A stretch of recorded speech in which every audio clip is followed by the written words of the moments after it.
Page 53, Staccato Study. In this lesson, they're introducing what's known as staccato. On page 52, the indication in the music for staccato is a dot above or below a note. It doesn't matter if the dot's above or below, that's not important, but it's a dot.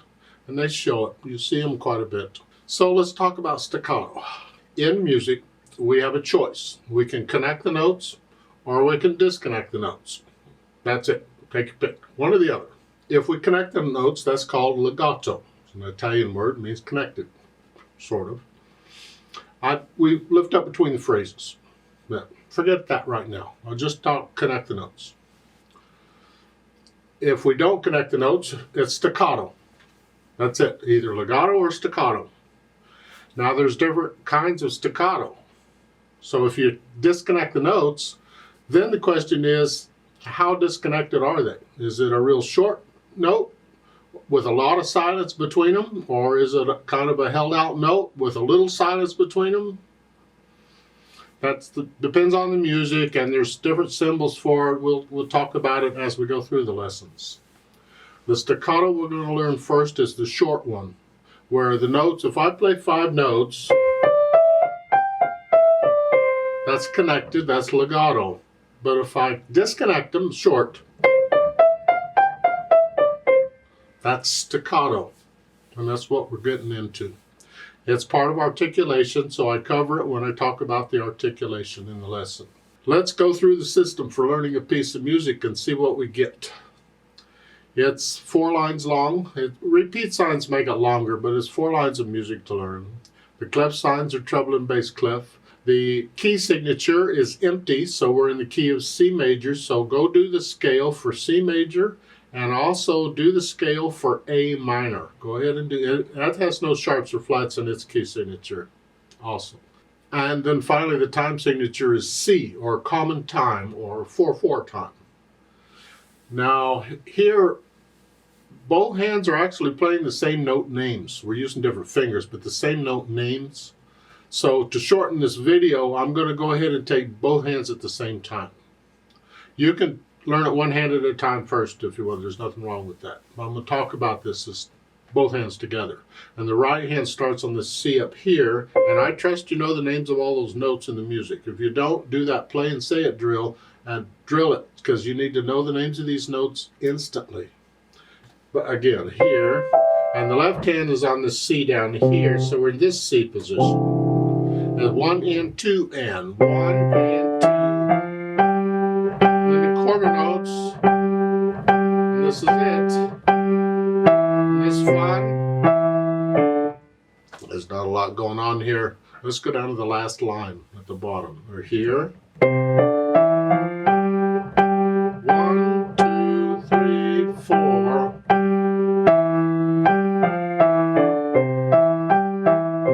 Make sure the 8th notes are all even and controlled. You don't have to go that fast. You take it at your speed, but even and controlled. Keep in mind too, it all has to be at one speed.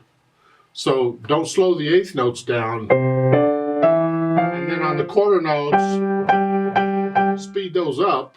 No, keep it steady. Use a metronome if you have to, but a steady beat all the way through. So the 8th notes are going to try and slow it down a little, and the quarter notes are going to try and speed it up a little, and you have to find somewhere in the middle so both are happy. And okay.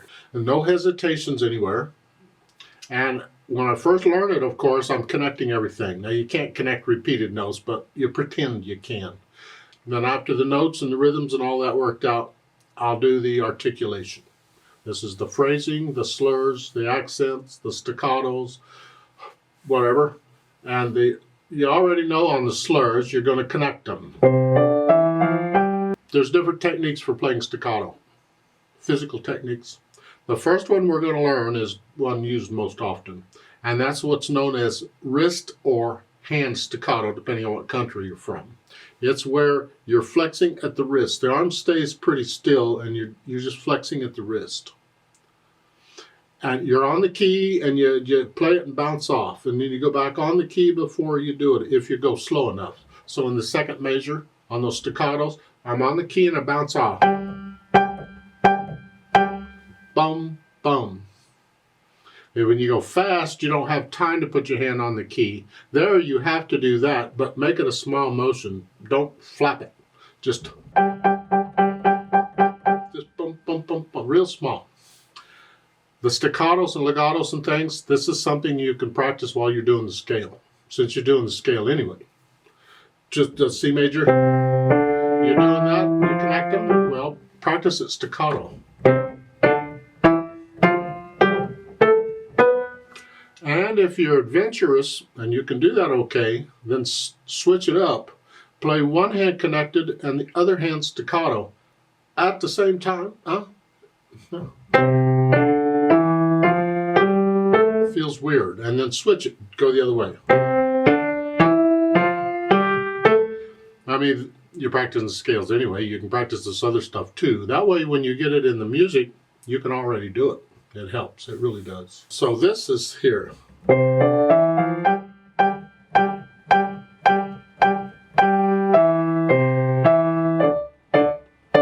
you have a tenuto on the half notes, just hold on to those. Just linger on them. In my opinion, you don't need a tenuto on those half notes. Just hold them out. But lift it up before you go to the next because it's a new phrase. Yeah. So once I have the articulation under control, then I'll think about the dynamics, louds and softs. MF at the beginning is mezzo forte. It's going to be both hands here. Sort of loud, whatever you think. Not loud, just sort of loud. Second line, come down to mezzo piano or sort of soft.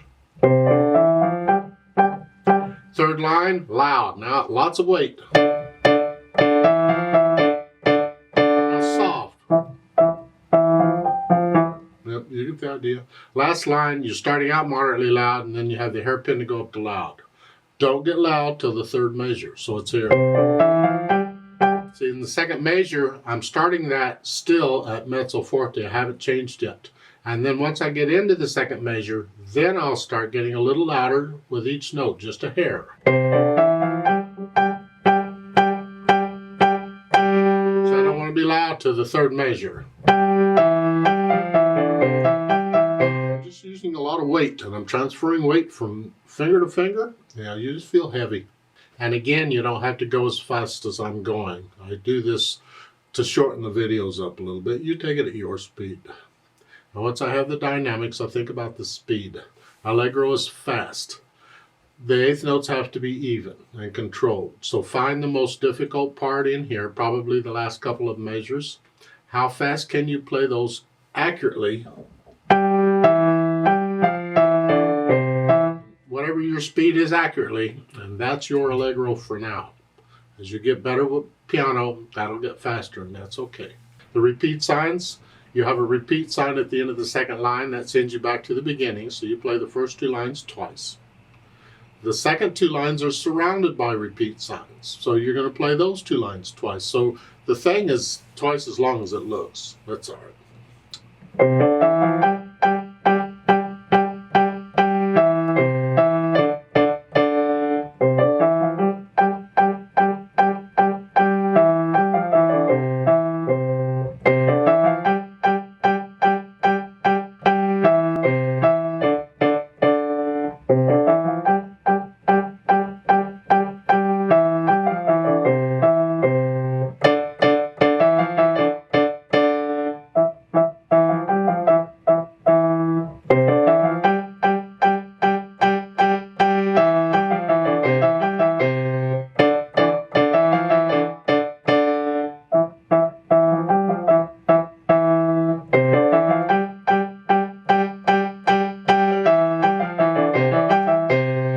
Don't copy me, please. Give me another cup of coffee or two or a glass of wine, and I'm sure I would play it different.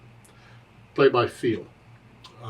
Don't forget the natural accents. 1, 2, 3, 4. Exaggerate them if you have to.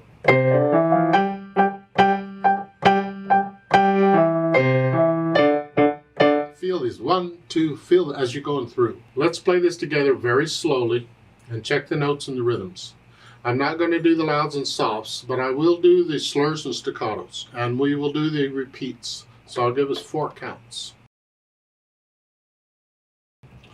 1 and 2 and ready and go and.